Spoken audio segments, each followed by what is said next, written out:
France లో German wings airlines విమానం కుప్పకూలింది. Barcelona నుంచి డస్సెల్డార్ఫ్ వెళ్తున్న ఎయిర్ బస్ A320 విమానం క్రాష్ అయింది. విమానంలో 142 మంది ప్రయాణికులతో పాటు 6 సిబ్బంది ఉన్నట్టు తెలుస్తోంది. బార్సిలోనా నుంచి డస్సెల్డార్ఫ్ వెళ్తుండగా ఫ్రాన్స్ లోని డిగ్నే ప్రాంతంలో ఈ విమానం కూలినట్లుగా సమాచారం.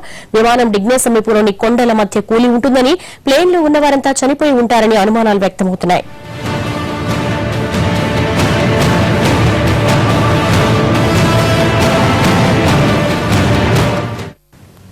ఏడాది కాలంగా వరుసగా జరుగుతున్న విమాన ప్రమాదాలు ప్రయాణికులను భయకంపితులను చేస్తున్నాయి.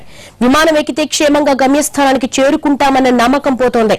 గత ఏడాది మార్చి 8వ తేదీన MH370 విమానం మలేషియా రాజధాని కౌలాలంపూర్ నుంచి చైనా రాజధాని బీజింగ్ కు బయలుదేరింది. ఈ విమానం బయలుదేరిన కొద్ది గంటలకే కౌలాలంపూర్ ఏరో రాడార్ స్క్రీన్ నుంచి మాయమైంది. 225 మంది ప్రయాణికులతో 12 మంది విమాన సిబ్బంది మొత్తం 237 మంది గల్లంతయ్యారు. విమాన ఆచూకీ కోసం ప్రపంచ దేశాల ఏకమధ్య పట్టాయి.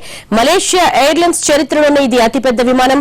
జూలై 17న MH17 విమానం నెదర్లాండ్స్ లోని ఆమ్స్టర్డామ్ నుంచి మలేషియా రాజధాని కౌలాలంపూర్ కు బయలుదేరింది. ఈ విమానం ఉక్రెయిన్ గగన తలంలోకి ప్రవేశించగానే రష్యా అనుకూల తిరుగుబాటుదారులు శక్తివంతమైన క్షిపణితో దాడి చేశారు. దాంతో విమానం కుప్పకూలింది. ఈ విమాన ప్రమాదంలో మొత్తం 298 మంది మరణించారు.